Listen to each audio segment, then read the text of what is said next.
Before we begin tonight's story, take a moment to get comfortable. If you enjoy drifting off to calm history told in a soothing voice, don't forget to like this video and subscribe to the channel. It helps me keep making more sleepy stories just like this one.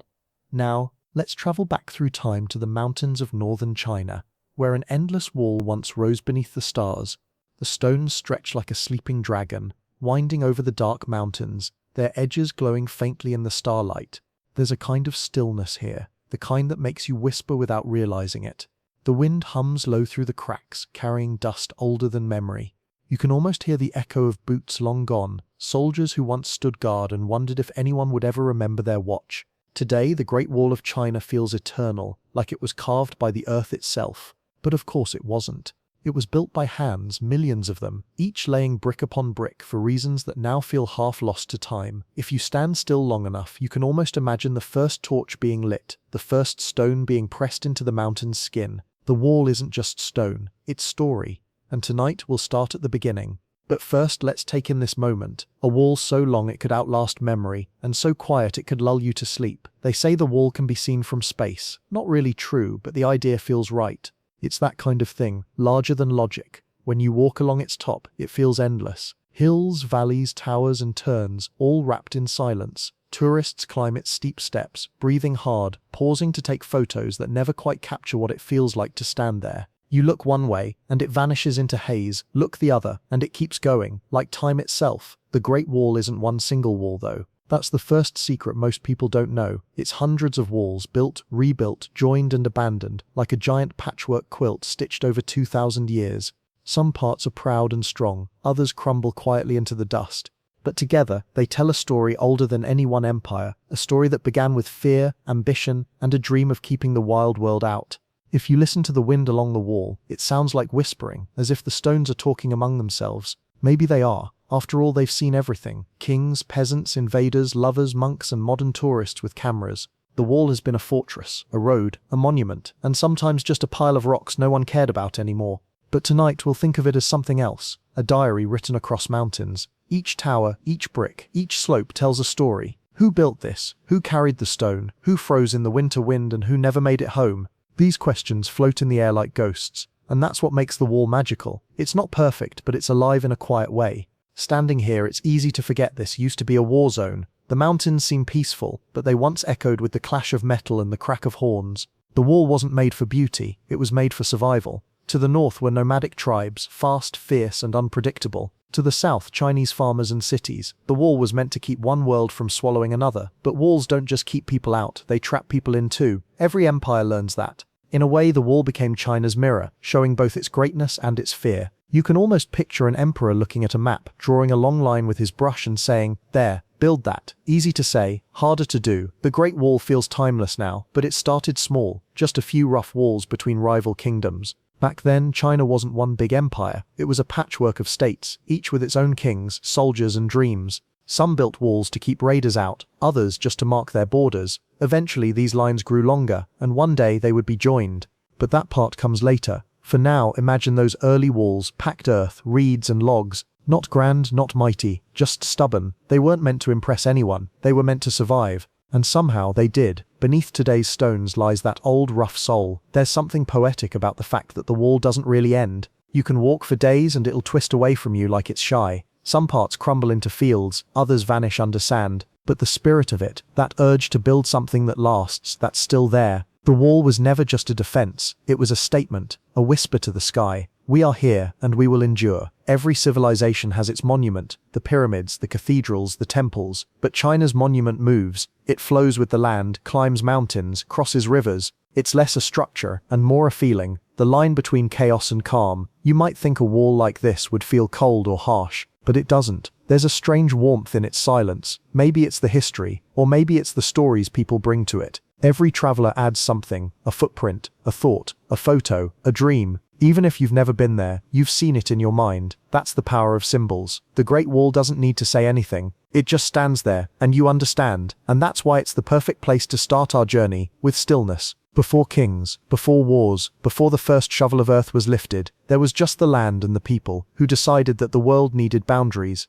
So why build something like this at all? Fear, pride, hope, maybe a little bit of all three. The early rulers didn't call it the Great Wall. That name came much later. To them it was just a wall, a boundary against danger. They couldn't know it would become a legend. They couldn't imagine tourists centuries later holding ice cream cones on top of it. The Great Wall began as survival, but in a strange way it became peace. Because when you draw a line and guard it well, sometimes that line keeps wars from happening, and sometimes it starts new ones. Or under the stars, you can still sense the rhythm of the workers' hammers. The wall was their life. Some were soldiers, some were peasants forced to work, some never came home. Their bones became part of the mountain, part of the myth. People say you can feel their spirit in the stones. Not ghosts exactly, just presence. The quiet kind that lingers long after the shouting stops. That's the wall's secret. It's not just made of bricks and earth. It's made of memory, all those lives layered into one long heartbeat stretching across time. And now, here we stand at the edge of history. The wall hums softly in the night wind, like it knows you're listening. From this moment, we'll go back in time to the very beginning, to when there were no empires, just small kingdoms, wild lands and restless hearts. The Great Wall wasn't built in a day. It was born over centuries, out of fear, out of ambition, and out of a longing to last. So settle in, breathe slow, and let the story unfold. The night is quiet, and the stones remember. Long before the Great Wall crawled over the mountains, the land itself was wild and restless. The northern plains rolled endlessly, covered in tall grass that bent like waves under the wind. Herds of horses thundered across them, their hooves drumming on the earth like distant rain. To the south, quiet valleys and riverlands shimmered in the summer haze, dotted with small villages that hugged the banks of the Yellow River. Between those worlds lay tension, the farmers and the nomads, the settled and the wanderers. No wall yet stood between them, only the soft line where green fields gave way to open steppe. At dawn, smoke from cooking fires mixed with the chill mist, and the world smelled of earth and ash. People lived simply, planting millet, tending animals, hoping the northern riders wouldn't appear that season. It was a fragile kind of peace, the kind that depended on weather, luck, and sharp eyes watching the horizon. In those early centuries, China wasn't one country at all. It was a patchwork quilt of small kingdoms, each ruled by its own lord with his own walls. Not grand ones, just dirt ramparts around wooden forts. The Zhou dynasty still lingered, but its power had scattered like dust in the wind. Local warlords took charge, arguing over borders no one could quite agree on. The people who lived along those borders didn't care much for politics. They just wanted their crops to grow and their children to eat. But kingdoms had ambitions, and ambition always builds tension. Sometimes that tension came in the form of trade, silk for horses, iron for hides. Other times, it came in the form of fire and arrows. Life in the valleys was peaceful, if you didn't look too far north. Farmers rose before the sun, their feet sinking into wet soil as they worked. Water buffalo pulled crude plows while children gathered reeds near the riverbanks. There were no stone roads, only dusty trails that wound through fields and forests. At night, crickets hummed and fireflies blinked like tiny lanterns. But far beyond the farmlands, the nomads moved. Their tents were made of felt and hide, their lives tied to the rhythm of grass and sky. They didn't stay long in one place. They followed the seasons, the grazing herds, and sometimes the scent of opportunity. When the crops in the south ripened, that opportunity grew tempting. The farmers built fences, but fences don't stop horses. The nomads were quick and fierce, their arrows finding targets before the villagers even lit alarms. Some came to trade, others to raid, and often one visit blurred into the other. The local kings called for defenses, small earthworks thrown up overnight. They were crude but comforting, something between a wish and a wall. It's hard to blame anyone. The northern tribes weren't villains, they were just survivors of a harsher world. The grasslands gave freedom but little food. The southern valleys gave food but little freedom. When those two worlds met, trouble followed. Along the rivers, small city-states began to grow nervous. The state of Zhao built patrol posts. Yan raised signal towers. Qin, hidden in the western hills, was quietly building strength. Each saw the others as rivals. None trusted their neighbors. You could walk a few miles and cross into a whole new kingdom. Different coins, laws, even accents. Merchants moved between them, carrying gossip along with their goods. They spoke of new tools, new weapons, and new walls being planned in secret. The land was stirring, like something vast shifting beneath the soil. A wall, not yet great, not yet famous, was already forming in the minds of men. Back then, the walls weren't made of stone. They were made of earth, heavy, packed tight with straw and sand. Workers stomped on it barefoot, beating it solid with wooden mallets. From a distance, these walls looked like long ridges of clay, blending with the hills. They weren't beautiful, but they worked for a while. Raiders could climb them, but not easily. And the kings liked how they looked on maps, thick lines that promised safety. It's funny how humans always trust maps more than mountains.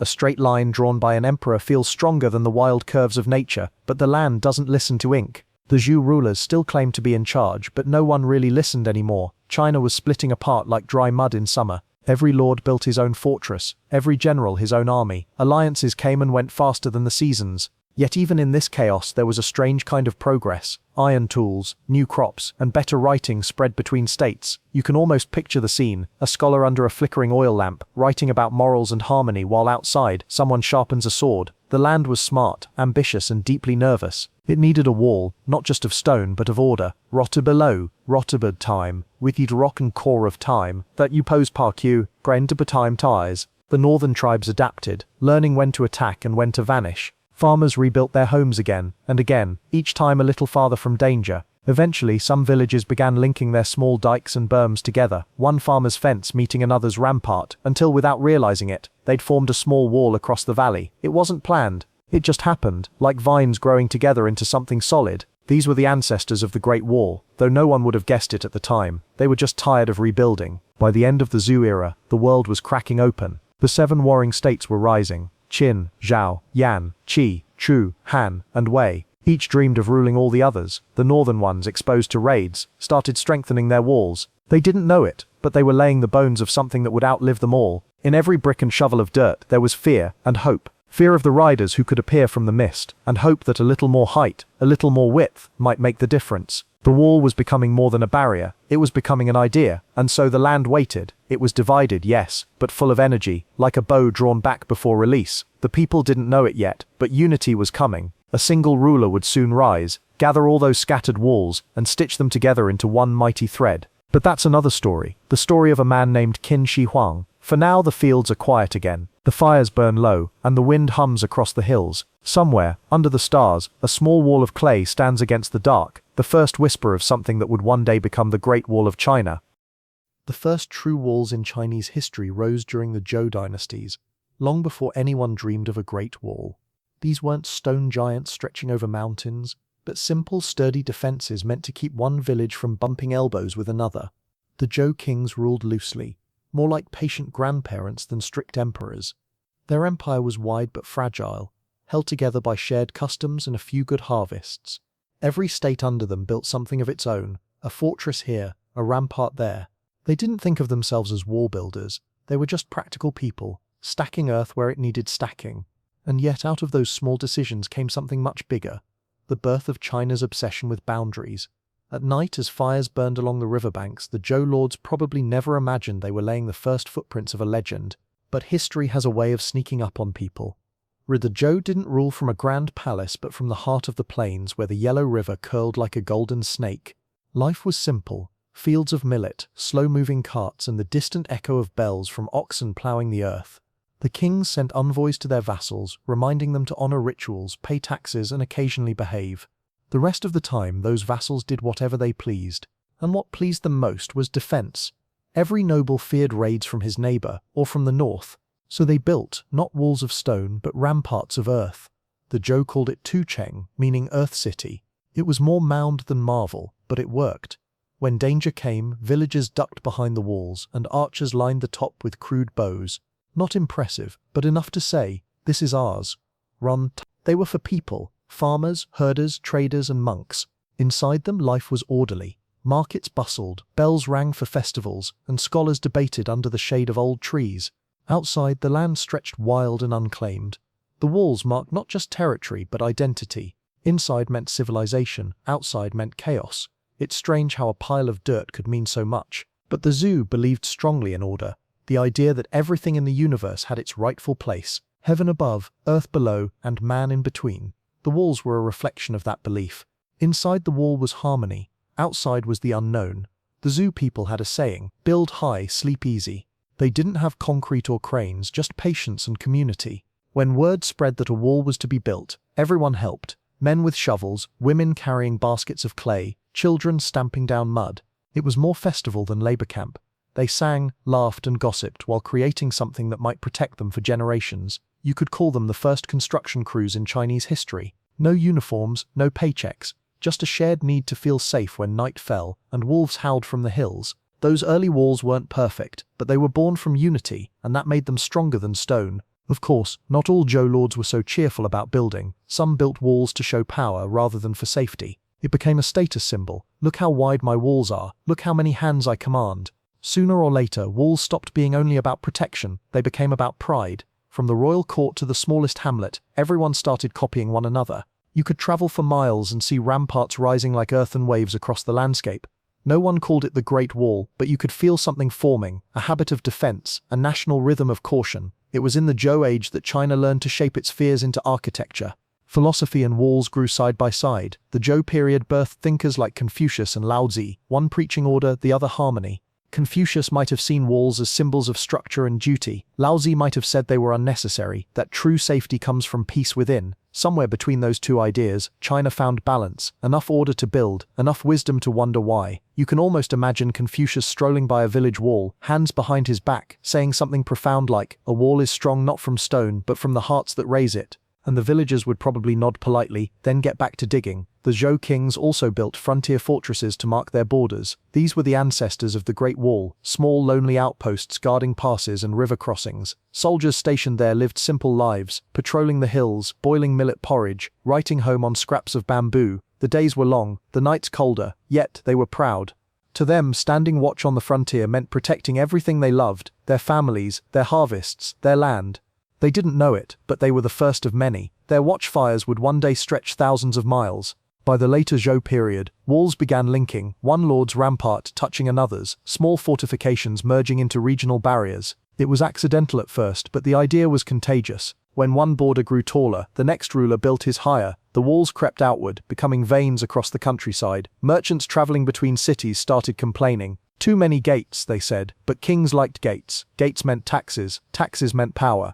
Every toll booth, every checkpoint became another brick in the invisible architecture of control. China wasn't unified yet, but you could feel it thinking about it. Sometimes the walls failed, floods washed them away, or neighbors simply walked around them, but each time, the Zhou rebuilt. That persistence, the refusal to let nature or enemies win, became a defining trait of Chinese civilization. The walls were more than defenses, they were statements of endurance. Generation by generation, people added to them, patched them, and rebuilt them. A child who stomped clay for a rampart might grow old to see it crumble, only to help his son build another. Time and patience became the true mortar of the Zhou walls. By the time the Zhou dynasties faded, China had learned two powerful lessons, that peace requires boundaries, and that boundaries must be built. The old earth walls still stood, weathered and cracked, but their spirit endured. They had become symbols of civilization, a quiet promise whispered between generations. From those muddy ridges would rise the mighty ramparts of Qin, Han, and Ming. The tools would change, the kings would change, but the dream of holding the line between order and chaos would never fade. The Great Wall hadn't yet been born, but its heartbeat was already there, pulsing softly in the soil of Zhou China. The peace of the Zhou age cracked like old pottery. By the 4th century BC, China had splintered into 7 powerful states: Qin, Zhao, Yan, Chu, Han, Wei, and Qi. Each wanted to rule all the rest, and none trusted the others. The old ideals of harmony and ritual faded behind the clang of iron. Across the valleys, banners rose. The state of Wei dug trenches around its towns. Chu's smiths forged curved swords that glinted like water. Qin, tucked behind western mountains, sharpened discipline instead of steel. Everywhere, people whispered of alliances made and broken before the ink dried. For farmers, it meant more soldiers marching through fields. For merchants, more checkpoints. For builders, more work. Because kings loved walls. Every victory meant new borders, and every border meant another rampart of earth. The wall building never stopped. It simply moved with the front line. A plough felt the same in any kingdom. But armies cared deeply, and armies needed food. Fields became battlegrounds. Granaries turned to fortresses. One year, Han soldiers might trample the wheat. The next, Zhao's troops would march through the same valley, demanding rations for the war effort. Still, life found a rhythm. When horns echoed from the hills, villagers hurried behind the nearest wall, sometimes their own, sometimes a neighbor's. They waited out the fighting, whispering prayers to every god they knew. Afterward, they swept away arrowheads like autumn leaves, and started again. This was what the warring states felt like. Not one endless war, but 1,000 small ones, rising and fading like storms. And through it all, people kept building. Houses, fences, and those long earthen ridges that hinted at something greater to come. Its kings believed that strength came from law, not luck. Farmers worked in neat rows, soldiers trained in silence, and overseers counted every grain of millet. To outsiders it seemed harsh, but inside Qin's borders, things worked. The roads were clear, the walls solid, and taxes arrived on time. Qin's rulers looked east and saw chaos, states wasting men and stone in endless skirmishes. They decided they would end it, one conquest at a time. So they built roads for armies, canals for supplies, and stronger walls to guard what they took. Their walls weren't just defenses, they were boundaries of ambition. Every new rampart meant, this is Qin now. Farther north, Zhao and Yan faced a different enemy, the restless horsemen of the steppe. From the plains beyond the great bend of the Yellow River rode the Xingu and other tribes, swift as wind, fierce as hunger. Zhao's kings ordered long defensive embankments to hold them back, lines of packed earth crowned with watchtowers every mile or two. Men dug day and night. Prisoners, peasants, soldiers, anyone with hands, filled baskets with dirt until the horizon turned brown. Some sang work songs to keep pace, others just stared at the endless slope ahead.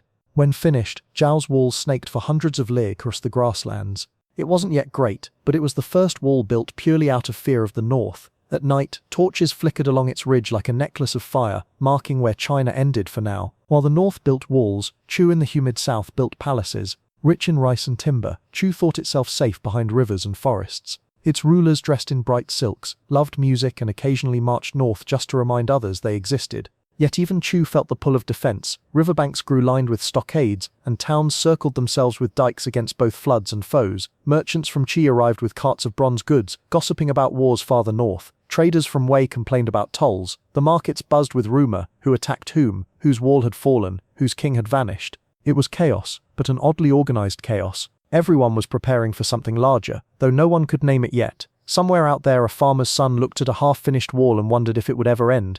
History would later answer, not for a very long time. The state of Wei sat in the middle of everything, and that was its curse. To the west was Qin's ambition, to the east Qi's wealth, to the north Zhao's expanding wall. Wei became the battlefield everyone crossed on their way somewhere else. Its people joked bitterly that they could tell which army had passed by the color of the banners left behind. Farmers learned to plant fast and hide faster, children counted soldiers instead of stars, and yet life continued. Markets opened at dawn, even if a war drum beat by noon. When one ruler fell, another rose. The earth didn't care whose flag stood on it. It just waited for the next season. Through it all, Wei built walls not for glory but for survival. Each rampart said, "Let the world fight. We'll stay behind this one a little longer." Farther east, Qi was thriving. Its coastal ports buzzed with ships, traders, and the scent of salt and fish. Qi's rulers prided themselves on intelligence. They built schools for scholars and recruited clever strategists who could outthink an army. They laughed at Qi's rigid laws and Zhao's endless walls. Why build barriers, they said, when we can build mines? Still, Qi wasn't above a good fortress. The rich plains near its capital, Linzi, were ringed by thick walls and moats filled with reeds.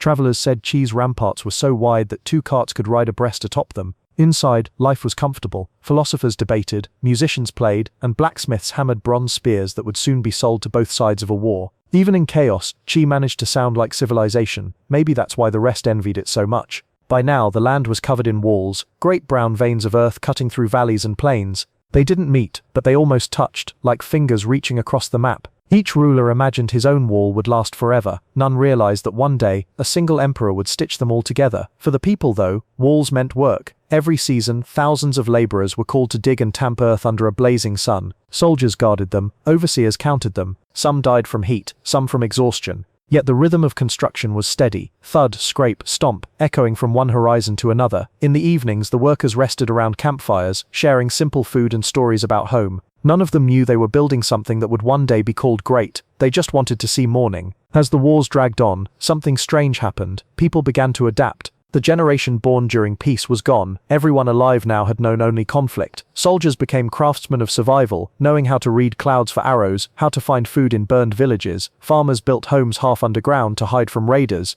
Even merchants learned the value of silence. But the wars also brought new ideas. Iron replaced bronze. Crossbows appeared. Horses were trained to pull chariots faster. Out of blood and struggle came innovation. And behind every invention was a new kind of wall. Taller, stronger, and less about defense than domination. The warring states weren't just fighting for land, they were fighting for permanence. Every wall they built was a promise to history. We will be the ones who last. By the end of the warring states era, China was exhausted but sharper, like a blade honed by endless use. Qin had grown the strongest, swallowing Han, then Zhao, then Wei. Its leaders spoke less and acted more. Roads linked its conquests, walls guarded its new frontiers. To the east, Qin and Chu still stood proud, but even they could feel the storm coming. Along the borders, watchtowers flickered at night like constellations of flame. Messengers rode through dust clouds carrying news of victory, defeat, and surrender. And amid it all, the ordinary people kept working, planting, building, surviving. One day soon, all these scattered walls, Zhaos, Yans, Qins, would merge into one under a single ruler. But for now, the torches burned quietly under the stars, each marking a small piece of a dream still waiting to be united.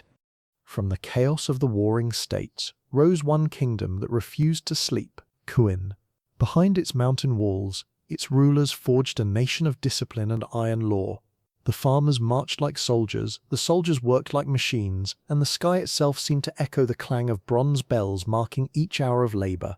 Among them was a boy who would become legend, Ying Zheng, the man the world would later call Qin Shi Huang, the first emperor of China.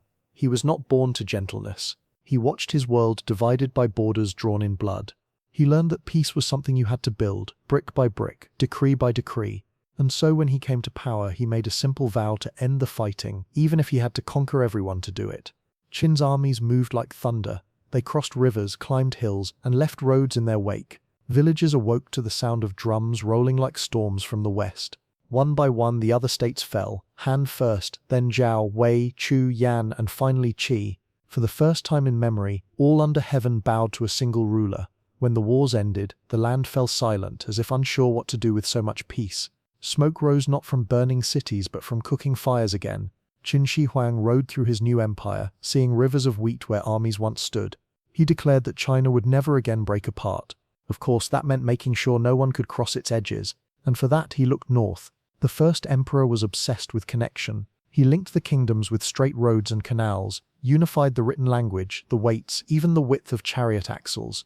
He wanted everything to fit, to flow, to obey. But unification is a tricky thing. When you join pieces together, you also expose their cracks. He needed something mighty enough to hold the empire's edge, something that would make even the wind hesitate to enter. Messengers returned with news of old walls from Zhao and Yan still standing in the north. Qin Shi Huang studied the reports, then ordered, link them, rebuild them, let the world know where China ends. And so began the first true Great Wall. Tens of thousands of workers set out toward the mountains. Farmers, prisoners, soldiers, anyone who could lift a basket of earth was sent. They carried tools, rations, and fear. The northern wind bit through their thin clothes, but still they climbed. They called it serving the empire. Later generations would call it sacrifice. Each day began before sunrise and ended only when darkness swallowed the hills. Some sang to keep time, others worked in silence, listening to the slow heartbeat of picks and spades. When a section was finished, an overseer planted a red flag and moved the crew onward. It was endless. The wall grew like a living thing, hungry, patient, stretching farther each week. For the soldiers stationed along the new wall, life was a mix of boredom and awe. By day they patrolled narrow walkways, squinting at the distant horizon for horsemen. By night they huddled by fires, watching sparks drift into the dark like lost souls. Letters from home came rarely, and wine even less. But there was pride, the quiet kind that comes from standing guard over something enormous. They joked that if they ever fell asleep on duty, the wall itself would keep watch. Maybe they were right. Its stones seemed to breathe with the wind, whispering stories through the cracks. Even now, if you stand there in the stillness, you can almost hear those murmurs, the sound of men who once stared into nothing and saw history forming. Far below the wall, families waited. Wives tended small farms alone, patching roofs and whispering to sleeping children that their fathers would return when the wall stops growing. It never did. Messengers came with wages in grain, or with silence. The emperor demanded progress, and the mountains demanded lives. Still, no one spoke against it openly. The emperor's reach was long. His spies traveled the same roads as his engineers, so the people learned to praise the wall even as it broke their backs. They said it would keep the empire safe forever. In truth, it mostly kept them busy, a monument not only of defense but of control. Qin Shi Huang himself rarely saw the workers. He traveled in grand processions, carried in a covered carriage, surrounded by guards with bronze spears. When he visited the frontier, soldiers knelt for miles. He gazed at the endless ridges and felt both pride and unease. The wall looked eternal, but he knew nothing truly was, not even emperors. That thought haunted him. He began seeking alchemists who promised immortality. They brought strange powders, rare mushrooms, and words filled with mystery. He took them all, searching for a way to last as long as his wall. Ironically, the very potions meant to preserve him would shorten his life. Meanwhile, the wall kept crawling. Beacon towers sprouted every few miles, tall, square pillars of packed earth and brick. At night, soldiers lit fires atop them to signal danger. One flame meant watchfulness, two meant movement, three meant attack. When wind carried the smoke just right, it looked as if the mountains themselves were speaking in fire. These towers formed China's first true communication network, a line of light stretching over deserts and hills. The emperor might have been chasing immortality, but in those beacons, he accidentally found it. Their ashes would whisper across centuries. Not everyone admired the wall. Some scholars said it was wasteful, others called it vanity. A man named Meng Tian, argued that strength came from hearts, not height. But even he helped command the project. Under him, fortresses joined together like links of a chain. To question the emperor too loudly was to vanish, and yet the workers left small traces of rebellion, songs carved into stone, tiny poems written on discarded bamboo slips. They wrote of homes left behind, of fields gone wild, of rivers they'd never see again. Centuries later, archaeologists would find them and realize the wall wasn't just built, it was felt. When Qin Shi Huang died in 210 BC, the empire trembled. His grand tomb waited beneath a hill guarded by an army of clay soldiers, frozen in eternal formation. The wall he built still stretched over the mountains, silent and strong. It had not brought him immortality, but it had given him something close: memory. As centuries passed, dynasties rose and fell, but travelers still traced the bones of that first great wall. They stood on its ruins and felt the wind that once filled the emperor's lungs, and under the moon the stones seemed to whisper his vow: China will never again be divided. The Great Wall began as an idea, but by the time Qin's armies and workers reached the northern mountains, that idea had turned into a struggle against nature itself. The land did not want to be tamed. Steep cliffs rose like teeth from the earth, rivers carved deep scars through the valleys, and winds screamed through the canyons so fiercely that even speech was stolen away. Yet the emperor's orders were clear: the wall must continue. It didn't matter how high the ridge or how far the horizon. The builders pressed on, shaping the wilderness with sweat and blood. They called it Tuchang, the Earth Wall, and though it began as simple packed clay, every handful carried the weight of an empire's pride. There was no blueprint, no grand map, only orders and endurance. The engineers studied the hills, marking paths with sticks and red dye. When they reached a cliff too steep, they cut steps into the rock. When they reached a river too wide, they built wooden bridges for the army to cross. Everything was done by hand. Wooden mallets, bamboo shovels, rope, and willpower, that was the technology of empire. Day after day, the wall rose inch by inch. From a distance, it must have looked like a scar healing across the skin of the world. Close up, it looked like exhaustion. Still, no one stopped. To pause was to invite punishment. To finish was to earn the emperor's invisible praise. Perhaps the rarest reward of all. The materials were humble: earth, straw, reeds, gravel. Mixed, pounded and dried beneath the sun, until it became harder than stone. This was the ancient method of hangtu, rammed earth construction. A few soldiers guarded while others worked, tamping soil between wooden frames to the rhythm of their hammers. Thud, thud, thud, that sound carried for miles. Travelers described hearing it echo through valleys like a heartbeat. At night, when the hammers fell silent, the silence itself felt heavy, a stillness made from effort. The wall grew taller each day, not as a monument of beauty, but of persistence. Not all mountains cooperated. In some places, the builders had to carve foundations into rock. In others, they dragged stones from riverbeds to reinforce the base. Mules collapsed, ropes snapped, and storms erased entire weeks of progress. But each time nature pushed back, the empire pushed harder. They built switchbacks to climb impossible ridges. They tunneled through frozen soil. They used fire to crack boulders, and water to cool them, splitting stone as if by magic. There were no machines, only cleverness and pain. The Great Wall was not only a structure, it was a conversation between man and mountain, argued over centuries. Those who survived long enough to see a section completed said it felt like standing on the edge of the world. From the top you could see endless folds of earth stretching north, where the wind carried sand and distant shadows. To the south lay farms and rivers, civilization's fragile skin. Soldiers lit beacons and raised flags. The emperor's inspectors rode along the ramparts, marking progress on scrolls. Some walls stood 30 feet high, some only 10. The difference didn't matter. The empire wanted the line itself, a single unbroken breath across the land. At night, the torches along the ridge flickered like a spine of stars, and for the first time the border felt like a thought made real. For the laborers, food was simple: millet gruel, dried vegetables, sometimes a scrap of salted meat. Water came from melted snow or streams trickling down the rocks. When someone collapsed, the overseers barely looked up. The work did not stop, it simply shifted around the fallen. But even in hardship there was humanity. Workers shared jokes, passed songs from province to province, and carved small charms from wood to keep spirits away. The wall became a patchwork of dialects and dreams, men from Chu, Qi, Han and Zhao, all sweating under Qin's banner. They didn't speak the same words, but they shared the same exhaustion. Winter came without mercy. Snow buried tools and froze fingers stiff. The rammed earth turned to stone impossible to dig. Still, the overseers shouted orders. Men burned dried grass for warmth and wrapped their feet in cloth. Some froze where they stood, others deserted and vanished into the white hills. But for every man lost, another was sent from the south. The empire's reach was endless. They said the emperor could stretch his hand across the mountains and still touch your shoulder, and so the wall crawled on, even through ice, even through grief. When spring thawed the ground again, the workers found the bones of the ones who hadn't made it. They buried them quietly in the wall's shadow. No markers, just memory. As years passed, the Great Wall became both legend and punishment. Parents warned unruly children that disobedience meant conscription to the north. Poets began to sing of lovers separated by the wall, of letters lost in the wind. In truth, the wall united China in a strange way. It didn't matter if you were born in Wei, Chu, or Yan, everyone knew someone who had gone to build it. It became a shared story, a scar running across generations, and though few would see its end, everyone believed in its promise, that behind its ridges, the land might finally sleep in peace.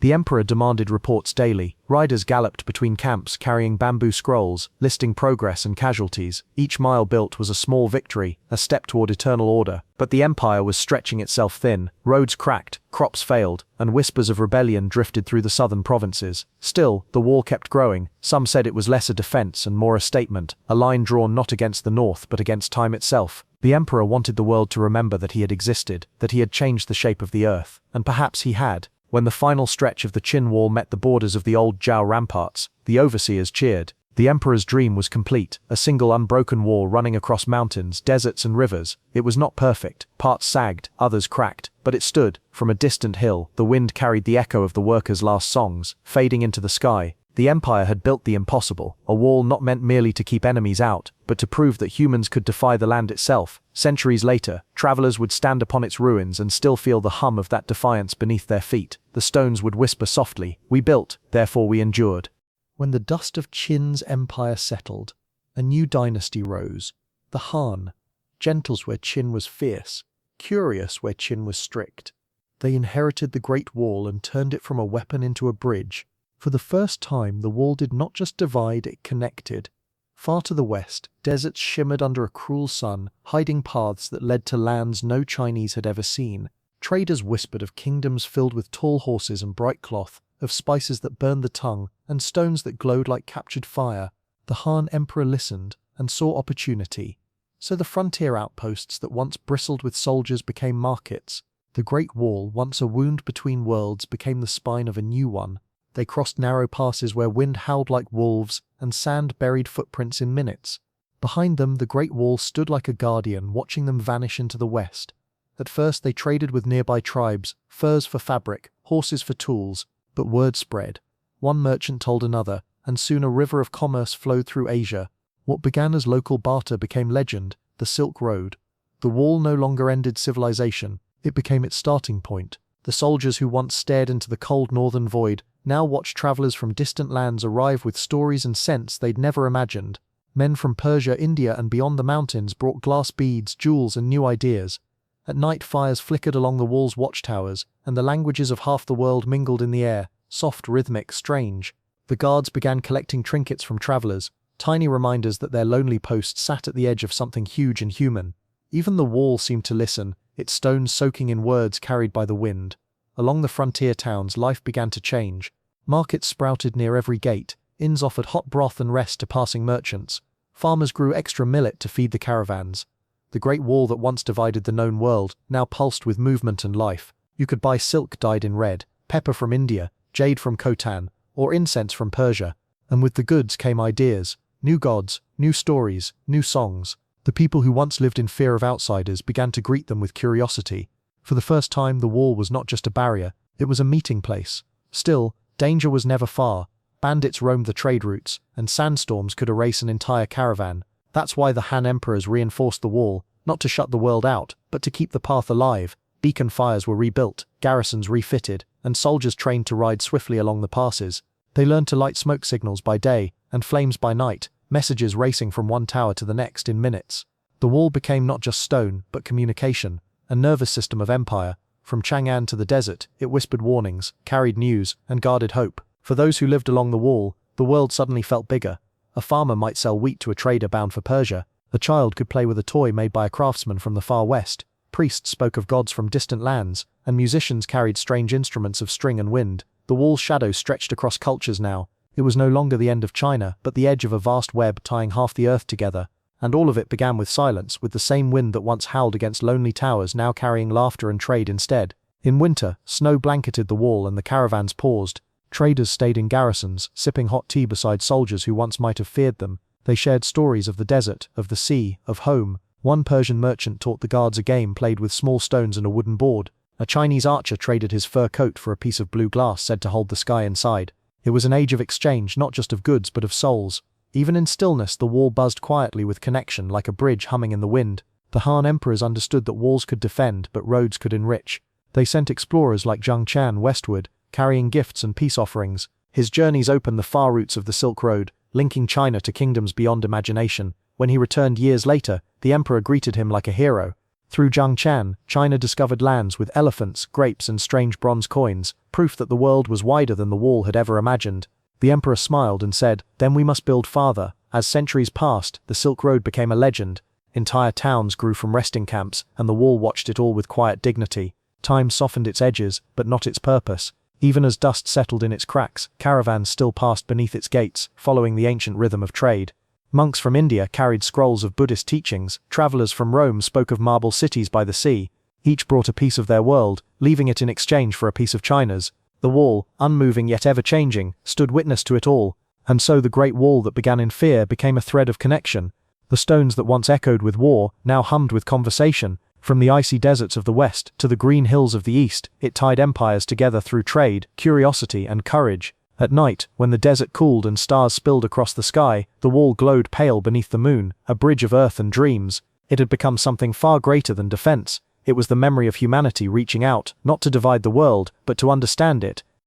The Han dynasty looked north and saw more than mountains and dust. It saw a horizon that could swallow empires. Beyond that pale line of land rode the Xiongnu, fierce horsemen of the steppe who moved like wind and thunder. They raided villages, burned fields, and vanished before the soldiers could even tighten their armor. The Han emperors knew the old Qin wall still stood in places, cracked, eroded, but loyal. So they decided to strengthen it, stretch it farther, and guard it better. But this time it would not be a wall of fear. It would be a line of vigilance. To protect the frontier meant to live on it. So soldiers and families moved north, building new fortresses beside the ancient ramparts. The frontier was alive again. This time not with war, but with purpose. The Han frontier posts were small worlds of their own. A wooden gate, a handful of watchtowers, and a cluster of clay houses clinging to the base of the wall. Soldiers cooked simple meals, mended their boots, and watched the plains. Some brought wives from the south who tended gardens inside the fortress walls and taught children to read by candlelight. Each evening the sky turned the color of copper, and the wind smelled of smoke and dry grass. The soldiers stood watch in silence, their shadows long across the stone. In the distance the steppe shimmered like a sea that never ended. They didn't know when the next raid would come. Maybe tomorrow, maybe never. But the waiting became its own rhythm, a quiet duty that turned ordinary men into legends. The Xiongnu were unlike any enemy China had ever faced. They rode for days without stopping, lived on horseback, and carried curved bows that could strike from far beyond a soldier's reach. When they appeared on the horizon, it was like watching a storm form out of clear sky. But the Han were patient. They built signal towers higher, fortified supply routes, and sent scouts deep into the desert. Sometimes they traded with the tribes, sometimes they fought them, and sometimes both in the same week. Diplomacy rode beside war, each wearing the other's face. For the men on the wall it didn't matter. They saw only dust and they waited for orders carried on the wind. He was young, fierce and tireless. His campaigns rode far beyond the wall, into lands no map dared draw. Each victory pushed the frontier a little farther. Each outpost became another stone in the empire's growing necklace of defense. When Hu returned to Chang'an, people lined the streets to see the hero. But he looked older than his years, sunburned and quiet. He'd seen what lay beyond. Endless land, endless enemies, endless need for walls. He told the emperor, "The border has no end." The emperor only nodded. Neither of them could sleep that night. As the frontier expanded, so did the wall. New sections were built with stone and brick, stronger than the old rammed earth. Beacon towers crowned the ridges, and garrisons dotted the landscape like stepping stones across a river. The Han used ingenuity as much as manpower. They invented wheelbarrows for hauling stones, pulleys for lifting bricks, and even early compasses to align the wall with the stars. Each innovation whispered that humanity was learning not just to build but to endure. From space, had anyone been there to look, the wall would have looked like a pulse running through the heart of the earth. The wall wasn't the only thing growing. The Han opened trade with Western lands, expanding the Silk Road that had once begun as a whisper. Along its edges, the wall served as both guide and guardian. Merchants followed its shadow from fort to fort, exchanging silk, spices, and stories with every stop. Some soldiers married merchant daughters, some merchants became scouts. Lives blended as easily as languages. When night fell, you could hear laughter in 20 accents floating over the desert wind. Civilization, it turned out, didn't stop at the wall, it stretched with it. Inside the wall, life was quieter. Fields ripened in the south, and the empire's heart beat steadily. Courtiers debated philosophy while poets wrote about moonlight and longing. But even in the capital, the wall was never far from thought. It appeared in songs, in art, even in dreams. Children drew it in sand, their teachers calling it the spine of the dragon. To the people, it wasn't just a defense, it was part of their identity. The Great Wall wasn't outside China anymore, it was China. And in that way, the emperor's promise of unity truly lived on, stronger than brick, deeper than earth. The frontier soldiers learned to read the land the way a sailor reads the sea. They knew which wind meant danger, which cloud meant snow. They could tell a friend from a foe by the rhythm of hoofbeats. Each man became part of the wall itself, an extension of its patience and strength. When raids came, they lit the beacons, drew bows, and vanished into the dunes. When peace returned, they repaired what had been broken, built anew, and waited for the next storm. The wall's endurance became their own. They lived hard, but they lived proud, the quiet guardians of the horizon. The centuries rolled on, empires rose, alliances crumbled, and yet the wall stood, weathered but unbowed. Traders and travelers traced its line like pilgrims. Every brick told a story of sweat, of frost, of fear, of faith. When the emperor rode north to inspect it, he said softly, "A wall is not only what it keeps out, but what it holds within." The ministers nodded, though none dared ask what he truly meant. Perhaps even he wasn't sure. Perhaps he was speaking to time itself. The wind answered with silence, brushing sand against the stone.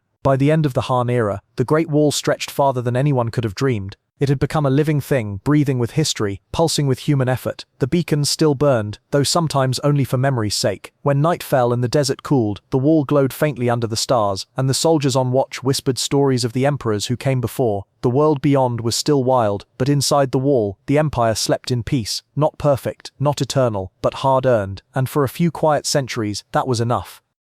Time moves quietly in the north. Long after the drums of the Han dynasty faded, the Great Wall still stood, not proud now, but patient. The towers leaned a little.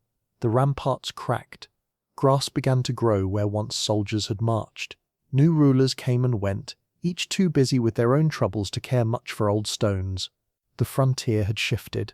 The threats had changed. The wall that had once been the spine of an empire was now just another ridge in the hills. But the land remembered. Even as the walls crumbled, the wind still traced their outlines, carrying the echo of hammers that hadn't struck in centuries. After the Han fell, China broke again into pieces, kingdoms and warlords rising and falling like tides. The wall was forgotten, swallowed by dust and neglect. In some valleys, villagers pulled its bricks to build homes and temples. In others, travelers camped in its shadow, using its stones as shelter from the wind. No one called it the Great Wall anymore. It was just Chanj, the Long Wall, a memory of something too big to matter to one lifetime. Yet even neglected, it refused to vanish. Like an old tree, its roots remained deep beneath the soil, waiting for the world to remember it again. Nature became the new ruler of the frontier. Ivy crept up the battlements. Birds built nests in the cracks. Rain filled the old trenches and froze them in winter. The wall that had once defied the land was now part of it. Another curve in the mountain, another whisper in the wind. Travelers who passed by said that on certain nights when the moon was full, they could hear faint drumming carried across the plains. Not real drums, but the ghost of duty, the memory of watchmen who still kept their posts long after the empire that paid them had vanished. The three kingdoms, the Tang, the Song, each rose, each fell, and the wall endured quietly through them all. Some rebuilt pieces, others ignored them entirely. Every dynasty added its own signature, a tower here, a gate there, until the wall became a patchwork of eras stitched together by time. The people living nearby no longer saw it as a monument. It was a landmark, a companion. Farmers planted wheat in its shadow, shepherds rested beneath its shade. Monks built shrines inside its ruins and prayed for peace that never seemed to last. The wall had once been a line of light. Now it was a scar of silence. In winter, snow buried it so deep that only the tips of the towers showed like frozen islands in a white sea. In summer, sandstorms erased its shape entirely, then uncovered it again as if time itself couldn't decide whether to keep or forget it. Still, travelers found it. Some traced its broken path for weeks, following it like a story written across the land. They said walking along it felt like walking through time itself, each step sinking into 1,000 years. Old songs spoke of the wall's builders, the men who never came home. Mothers told their children that their fathers had become part of the stones themselves. When thunder rolled across the northern plains, they said it was the wall remembering their voices. Poets wandered its remains, writing verses about endurance and sorrow. One wrote, "The wall does not guard the border, it guards memory." And he was right. Even half buried, it stood as proof that humans had once dreamed of lasting forever, and that for a while they had almost succeeded. By the time the Tang dynasty reached its golden age, the empire had grown so vast that the wall no longer marked its edge. Trade and diplomacy replaced fear. Foreign envoys entered through open gates, and peace felt stronger than stone. The old wall became a relic, admired, not used. Travelers visited it for beauty, not battle. Artists painted its curves under golden light. Musicians performed near its towers, letting their flutes echo down its empty corridors. For the first time, the Great Wall was quiet, not from defeat but from rest. But peace never lasts forever. In time, new threats rose on the northern plains. The Liao and Jin dynasties watched from beyond the dunes, their horsemen restless. Yet the Tang rulers no longer relied on walls. They trusted diplomacy, trade and faith. So the wall was left as it was, cracked, ancient and sleeping. The sentries left their posts. The fires in the beacon towers went out one by one until only starlight remained. The frontier slipped back into silence, as if the earth itself had drawn a breath and decided not to exhale. In the southern cities, people told tales of the old wall of the north. Some said it was haunted by soldiers waiting for orders that would never come. Others believed the wind that whistled through its cracks was a spirit sighing in sleep. A few brave travelers went to see it for themselves. They found not ghosts but beauty, wildflowers blooming through stone, foxes darting between towers, and the soft sound of grass bending in the wind. What had once been a symbol of war was now a sanctuary for the forgotten. And so the centuries passed. The wall aged, but it never truly died. It became part of the story of the land, a gentle line of memory stretching beneath the stars. Where once it divided, now it united. Generations, legends, and whispers of what once was. Travelers who stood upon its crumbling stones no longer saw power or conquest. They saw endurance. The kind that outlasts kings, empires, and even time. The Great Wall slept, but its dream continued. And in the stillness of the northern plains under the endless sky, the world itself seemed to rest beside it. The Tang dynasty rose like sunrise after a long night. Where war had ruled, art and poetry now took its place. Cities glittered with lanterns, scholars filled tea houses, and merchants carried silken spices down streets that smelled of sandalwood and ink. Far away, the Great Wall still lingered, quiet, forgotten, yet still standing. The emperors of Tang no longer saw it as a weapon. They called it a monument to perseverance. The frontier was calm, the trade routes open. Instead of soldiers, travelers and pilgrims crossed its gates. For the first time in centuries, China looked outward, not with fear but with curiosity. The wall did not divide anymore, it simply watched. The Tang emperors built roads, not fortresses. They sent envoys across deserts and oceans to share poems and porcelain with the world. In their time, art became the new armor. Diplomacy replaced defense. Artists traveled north to paint the wall in all its weathered beauty. They described it not as scar but as song, the melody of earth meeting sky. Poets sat in its shadow and wrote verses that drifted like feathers on the wind. Once built for fear, one wrote, now standing for peace. And so the Great Wall entered a quieter chapter, one of reflection instead of resistance. In the capital city of Chang'an, the world gathered. Traders from Persia, India, Korea, and Japan filled the streets. Music from foreign lands echoed through the markets. The air smelled of incense, silk, and roasted chestnuts. While the wall stood far to the north, its spirit was everywhere, a reminder that safety allowed beauty to bloom. Children learned about it in poems rather than war stories. It had become a myth of unity, a symbol of how strength could lead to serenity. At night, storytellers in candlelit courtyards told travelers, "Up there in the north, the dragon sleeps, but it still dreams of us." As the centuries turned, the Song dynasty inherited the Tang's golden calm. They were thinkers and builders, not conquerors. Their engineers made bridges of stone and canals that glided like silver threads through the empire. Their philosophers spoke of balance between heaven and earth, between wall and road, between past and present. The Great Wall remained distant, but its image appeared in paintings, poetry, and dreams. The Song emperors called it a silent teacher. It reminded them that true power doesn't always shout. Sometimes it simply endures. On clear days, travelers heading north still found pieces of the wall standing strong. They walked its ridges where grass whispered through cracks, and the air smelled faintly of pine. Monks built small temples along its length, ringing bells that echoed softly against the stone. To them, the wall symbolized enlightenment, a reminder that effort and patience can outlast suffering. Pilgrims prayed not for strength but for peace, their voices drifting into the vast blue sky. The wall, once born of fear, had become a shrine to wisdom. Even as the Song dynasty faced small border raids, the emperors chose diplomacy over destruction. They paid tribute, signed treaties, and built alliances. The wall was repaired here and there, but never armed the way it once had been. It was a reminder of another age, and a lesson in humility. Standing atop it, one could see both the old world and the new. The wall stretched behind, a trail of memory before lay roads of trade and learning. Between the two stood the present, calm, fragile, beautiful. The people living near the wall learned to make peace with the land. They farmed in its shadow, grazed sheep along its slopes, and traded at markets built beside its gates. For them it was not a relic, it was part of daily life. Children climbed its lower stones to chase the wind. Travelers left coins wedged between bricks for good luck. When storms rolled through, the wall groaned like an old friend, reminding them that even the strongest things age with grace. In time, painters began to depict the wall not as fortress but as flow, curving across mountains like a river of stone. They saw poetry in its rhythm, grace in its endurance. Scholars debated whether such beauty could have been accidental or divine. Perhaps heaven itself guided the builder's hands, one said. It was no longer just a wall, it was art carved by centuries, shaped by wind, softened by memory. And for a brief moment in history, it belonged not to emperors but to everyone. The Tang and Song dynasties left behind something rare, peace that lasted long enough for beauty to flourish. And though the wall no longer guarded soldiers, it still guarded the spirit of endurance. Travelers wrote poems comparing it to life itself, long, winding, sometimes broken, but always reaching upward. Its quiet strength mirrored their own. In a world that was changing faster than anyone could imagine, the wall stood still, patient, kind, eternal. As dusk fell over the peaceful empire, the wall watched the sun sink into the horizon, its stones glowing faintly in the fading light. No battles, no smoke, just silence and the whisper of history breathing across its surface. In the golden calm of the Tang and Song, the Great Wall had found its truest purpose, not to divide, not to defend, but to endure beautifully. And as night gathered, the stars lit its curve once more, reminding the world that even the strongest fortresses can grow gentle in peace.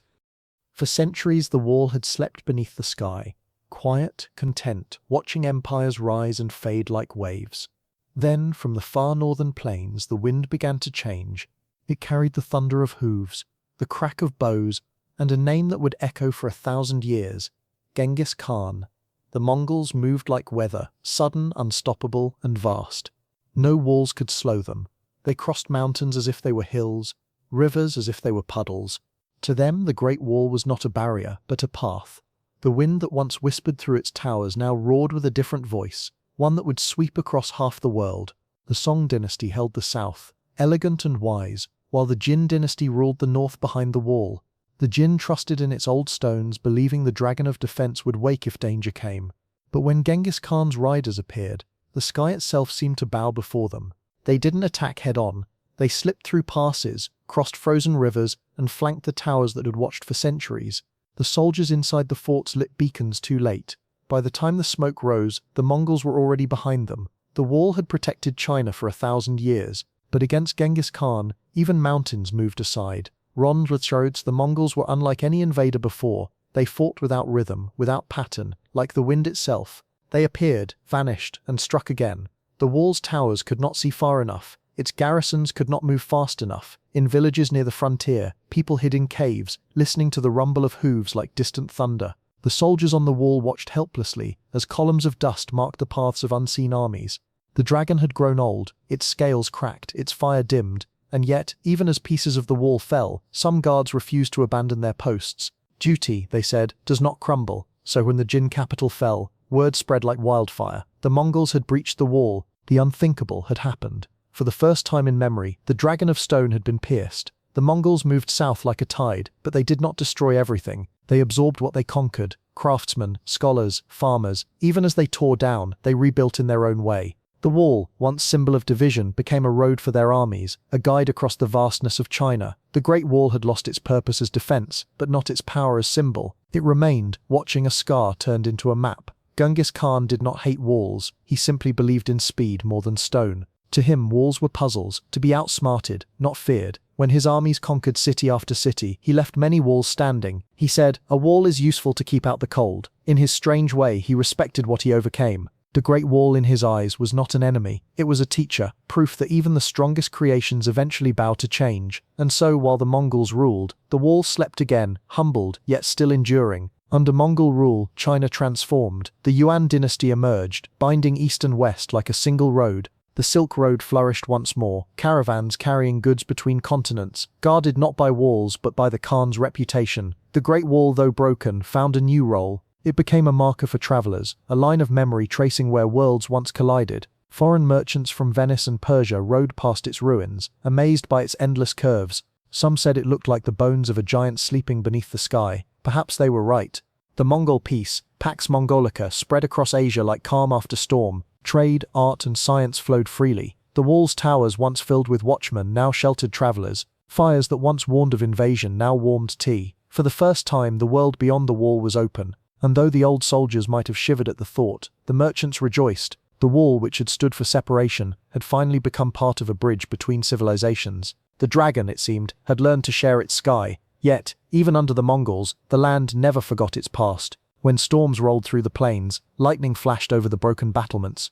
Travelers crossing at night said they could hear the echo of long-gone soldiers calling out warnings that no one answered. The wall was not gone, just quiet, waiting. Time had taught it humility, but not surrender. Its stones still faced north, as if listening for the next empire to come. After all, history never stays silent for long. When Genghis Khan died, the world he had built began to fracture. His sons and grandsons divided the empire, each ruling a different horizon. The wall watched it happen without surprise. It had seen this story before: unity, greatness, division, silence. The rhythm of history was as steady as breath. In time, the Mongols in China blended with the people they once conquered. The Yuan dynasty became less foreign, more familiar. The wall too became Chinese again, not rebuilt yet, but remembered, like a song that waits for the right voice to begin again. And so the Great Wall endured another empire's rise and fall. It had faced armies, outlived emperors, and watched humanity learn that power cannot hold forever. In the Mongol age, the wall lost its purpose, but not its meaning. It stood as a reminder that no matter how wide the world grew, the past was always underfoot.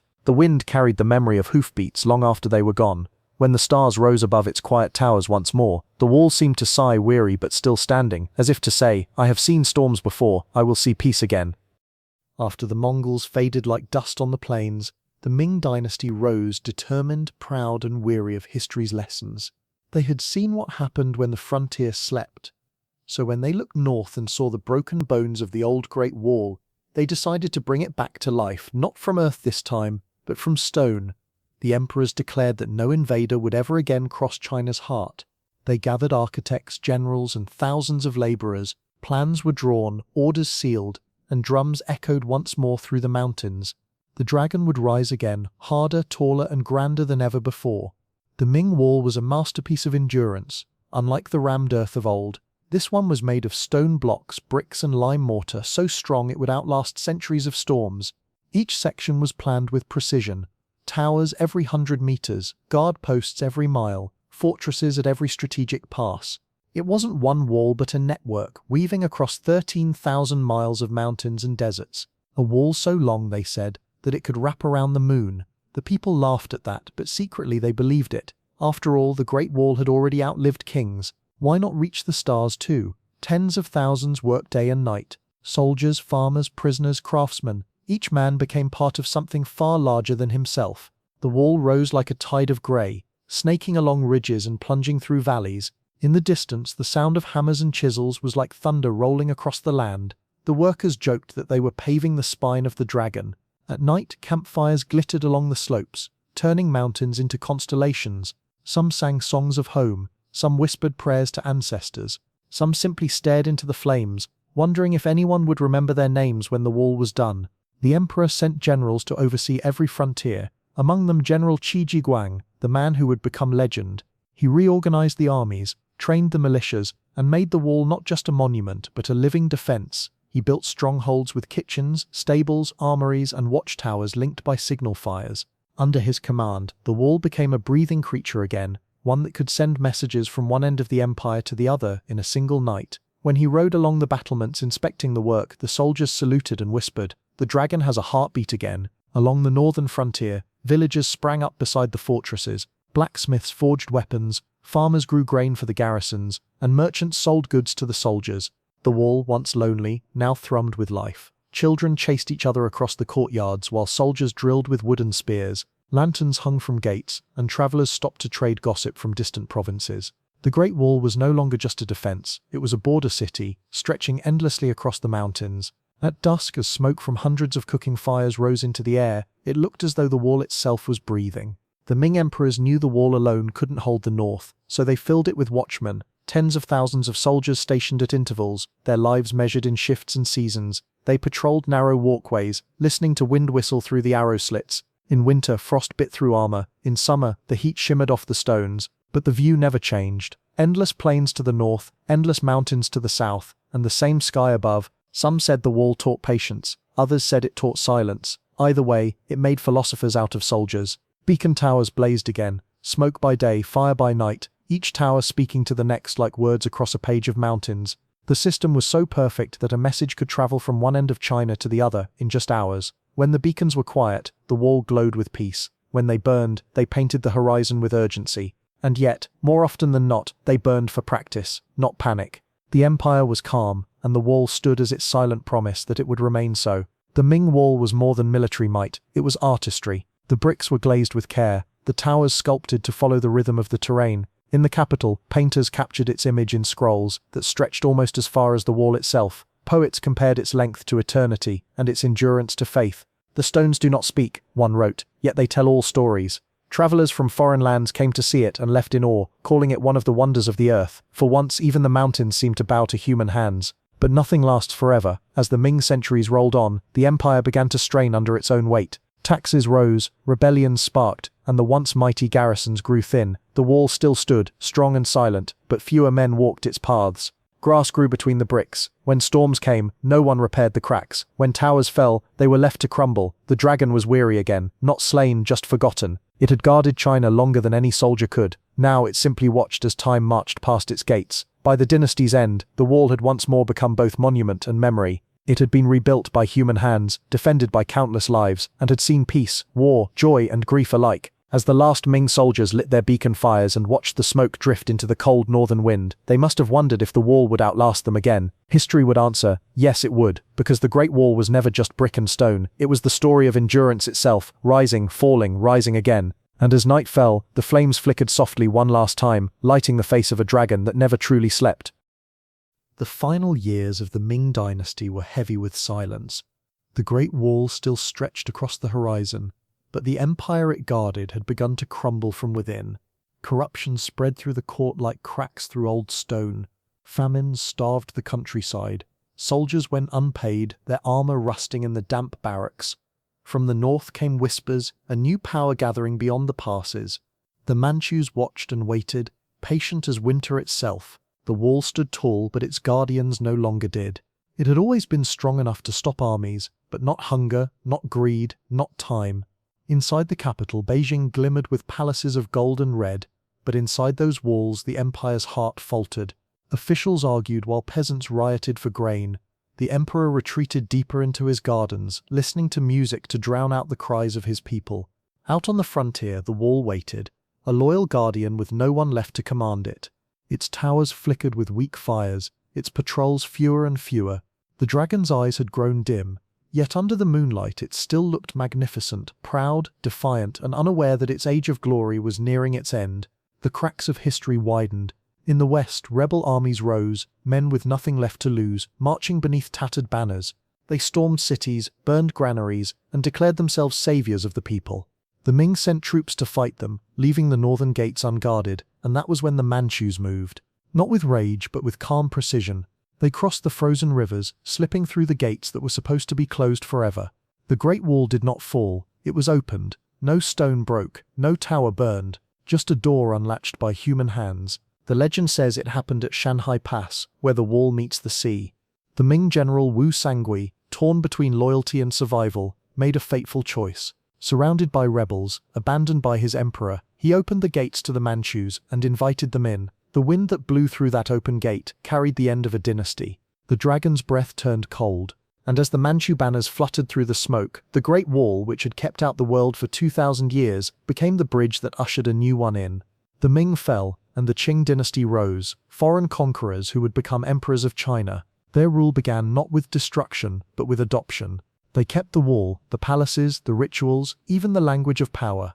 The conquerors had become caretakers. The Great Wall no longer stood against them. Instead, it became theirs, the spine of their new empire. And though they rarely needed it for war, they repaired it as a gesture of respect, as if honoring the ghost of the nation they had inherited. The Qing brought stability, and with it peace. Trade returned to the Silk Road, villages rebuilt, and the wall once again became a silent witness to prosperity. But something had changed. The people no longer feared the world beyond it. Caravans came and went freely, carrying goods and gossip between continents. The Great Wall was still mighty, but it was also lonely, a monument to an age when people believed stone could stop destiny. Now it stood as a museum of memory, a beautiful reminder of endurance and the futility of resistance. As decades passed, the wall began to fade again. The soldiers posted to its towers grew old. Their sons and grandsons left for the cities. No more battles, no more alarms, just wind, dust, and the slow crumble of history. Yet the locals still loved it. They gathered near its stones for festivals, tethered their horses to its base, and whispered that the wall was alive. When the wind blows, they said, the dragon is breathing. And maybe it was, quietly, peacefully, in its long sleep. The emperors of the Qing traveled the land, and saw the wall not as defense but as poetry. They wrote verses about its curves, its shadows, its defiance against the sky. Painters followed, capturing its ridges in soft ink strokes. The Great Wall had finally become what it was always destined to be, a work of art written in stone. In their hands it was reborn again, not through labor, but through imagination. No longer feared, no longer needed, simply admired. The wall, at last, could rest without purpose. The centuries drifted onward, and China changed faster than the wall could blink. Gunpowder, ships, trade, foreign visitors, the world grew louder. The Great Wall remained silent. It had seen nomads and emperors, poets and conquerors, peace and fire. Now it saw the modern age approaching, slow but certain. It did not resist, it simply watched, the same way it always had. To endure is its nature, to remember is its purpose. When the last Qing emperor stepped down in the early 20th century, the Great Wall remained, unchanged, unbroken, unbothered. Dynasties had fallen like leaves, yet the wall still curved across the mountains like a memory that refused to fade. It had lost its armies, its emperors, and its purpose, but not its soul. The people still came, travelers, poets, dreamers, tracing their fingers along the cold stone as if greeting an ancestor. The wall had outlasted power itself, and as twilight descended over the land, it seemed to whisper its final truth: everything ends, except endurance. When the world awoke to the 20th century, the Great Wall was still there, stretching across mountains, deserts, and time itself. Empires had fallen, dynasties had vanished, yet its shadow still marked the earth. Farmers ploughed fields at its base, shepherds led flocks through its broken gates, birds nested in its towers. The wall had returned fully to the embrace of nature. From above it looked like a river of stone winding through a sea of green. No longer a defense, simply a memory of one. Quiet, watchful, eternal. Foreign explorers began to rediscover it. Photographers trekked across the mountains, their cameras heavy, their hearts full of awe. They measured its length, counted its towers, and marveled that human hands had made something so vast without machines. To them it was not a fortress but a miracle. One traveler wrote, "It is not made of stone but of patience." Another said, "You do not walk the wall, it walks you." The world had changed beyond recognition, but the wall still spoke the same language: silence, wind, and wonder. When China stepped into its modern age, the wall finally became what it was always meant to be, not a symbol of division but of unity. Schools taught its story, artists painted its curves, poets wrote of its endurance. For the first time it belonged not to emperors but to everyone. The Great Wall became the thread connecting the past to the present, a bridge made not of stone but of memory. People no longer feared its vastness, they were comforted by it. It reminded them that even after the hardest centuries, something human had endured. Time and wind had worn it thin in places. Whole sections crumbled, swallowed by the earth they once guarded. Yet restoration began, slow, careful, reverent. Workers with brushes and chisels treated each stone like an artifact, cleaning it not for war but for wonder. They rebuilt towers and paths so the world could walk them again. Tourists arrived from every corner of the planet, tracing footsteps once left by emperors, soldiers, and dreamers. The wall at last was seen not as protection from others, but as a welcome to all. In every photograph the Great Wall looked different: red in dawn, gold in dusk, silver under snow. Some said it mirrored the mood of whoever looked at it. To dreamers it was poetry, to historians a lesson, to wanderers a compass. When the wind rushed through its arches, it seemed to carry the voices of centuries, whispers in 1,000 dialects blending into one. The wall had become what few creations ever do, a living thing. It breathed through memory, and its heartbeat was the sound of footsteps echoing along its ridge. Satellites traced its path like a scar across the earth, visible even from orbit. It was no longer a secret kept by mountains, it was a wonder shared by humanity. They discovered that the wall wasn't a single line, but a network, thousands of miles of branching walls, forts and trenches, all whispering the same story of effort and endurance. The sheer scale of it humbled even those who thought they knew its tale. No one person had built it, no single generation had finished it. It was, and always had been, the work of a people. Each year millions walked its stones, families, couples, artists, historians, all climbing, pausing and breathing the same thin mountain air that emperors once knew. Some came for beauty, others for silence, but all left changed. There is something about standing on that ridge, where clouds brush your face and the wind carries whispers from 1,000 years ago, that makes you feel both small and infinite. The Great Wall doesn't tell you who you are, it simply reminds you that you belong to something bigger than time. Ron Crow. In winter, snow lays gently across its curves like silk. In summer, flowers bloom between the cracks. The seasons move, the wall stays. Even now, the wind still hums through its battlements as if reciting an ancient lullaby. Locals say that if you close your eyes and listen, you can hear the footsteps of those who built it. Not ghosts, but gratitude. Gratitude for the ones who endured, who believed, who built something that outlasted their names. That's what the wall has always been, a monument to human persistence. The Great Wall entered the modern age not with fanfare, but with peace. It appeared on postcards, documentaries and dreams. It became a symbol of not what divides us, but what connects us: effort, imagination and time. People from every nation walked it side by side. Languages mixed on the wind, laughter echoing from tower to tower. The wall, once a lonely dragon, had become a gathering place for the world. Even the stones seemed to smile. As night falls on the Great Wall today, lights shimmer along its restored ridges. The same moon that once watched Kin's laborers still glows above. The same wind still carries the scent of earth and pine. The wall has become more than a monument. It is a conversation between past and present, between dream and dust. And somewhere in that quiet vastness, you can almost hear it breathe, the sound of 2,000 years exhaling softly into the night. The Great Wall endures. And in its endurance, it reminds us that all things built with care, patience and hope can outlast the storm. At night, when the tourists have gone and the wind is the only voice left, the Great Wall breathes again. The mountains cradle it in silence, the moon paints its stones silver, and the air grows soft enough to remember. It has stood for more than 2,000 years through wars, peace and forgetfulness, and now it simply exists. No emperor commands it, no soldier guards it. The wall keeps only time, and under the stars it feels less like a fortress, and more like a thought the earth once had, a dream it refused to wake from. The stars above are the same ones that once watched Kin's laborers, Han's generals, Tang's poets and Ming's masons. They blink with the same cold patience, watching history unfold and refold beneath them. From their height, the wall must look like a scar of light tracing across the world, thin, fragile, unending. And yet, even from that far distance, you'd still see movement. A lone lantern here, a drifting figure there. The wall lives not through its stones, but through those who still walk it. Each footstep an echo added to the centuries. Sometimes the wind carries voices, or what sounds like them. Maybe it's the air slipping through broken towers. Maybe it's memory refusing to fade. But if you listen closely, you can almost hear the builders laughing softly, their hammers ringing faintly in the distance. They aren't ghosts, they're gratitude. The wall doesn't mourn its past, it celebrates it.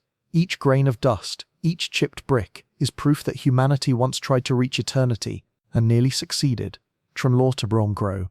Till climbs it at midnight, the world below disappears. There is only wind, sky, and the soft rhythm of breathing. The valleys look like oceans, the stars like lanterns, and the wall like a ship sailing across time.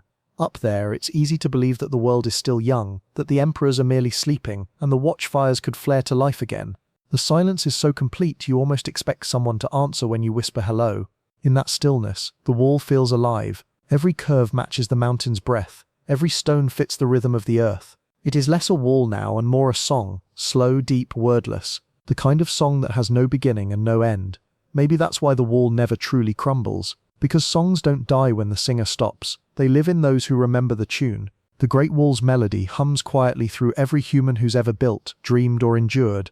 The villagers who live near it say the wall hums louder before dawn. The air cools, the mist thickens, and the stones seem to sigh as if relieved to have made it through another night. They call this moment the dragon's breath, a tiny exhale from something ancient and kind, and when the first light spills over the peaks, the wall blushes gold again, as if waking from a very long sleep. Each sunrise is a reminder that endurance can be gentle too. Tourists will come again with cameras and chatter, but the wall doesn't mind. It has learned to accept every age, every footstep. It knows that to be remembered is its truest reward. Each visitor who leans on its stones and stares at the horizon adds another heartbeat to its story, and when they leave, the wall stays, quiet, content, waiting for the next soul brave enough to climb its back and listen. In every photograph, every poem, and every whispered legend, the Great Wall has outgrown its original purpose. It no longer belongs to China alone. It belongs to the world, to anyone who's ever tried to make something that lasts. It is proof that humanity, for all its faults, is capable of miracles, not the loud kind that break mountains, but the quiet ones that endure them. And when the stars return, when the valleys darken and the torches fade, the wall goes still once more, the moon traces its spine, clouds drift past like memory, and everything feels at peace. It has survived empires, storms, time itself. What could possibly frighten it now? The wall doesn't need to speak anymore. Its silence says everything. We were here. We tried. We built. And somehow, we lasted. Somewhere deep in the quiet, beneath the same stars that watched its birth, the wall keeps dreaming. Of workers with calloused hands, of emperors with impossible visions, of poets, wanderers, and children who will come long after us, still tracing its path. The Great Wall no longer guards a nation, it guards a feeling, the belief that even in a world that forgets, something can endure. And as the night deepens, the wall's silhouette melts into the horizon, a soft line between heaven and earth, holding them together one last time.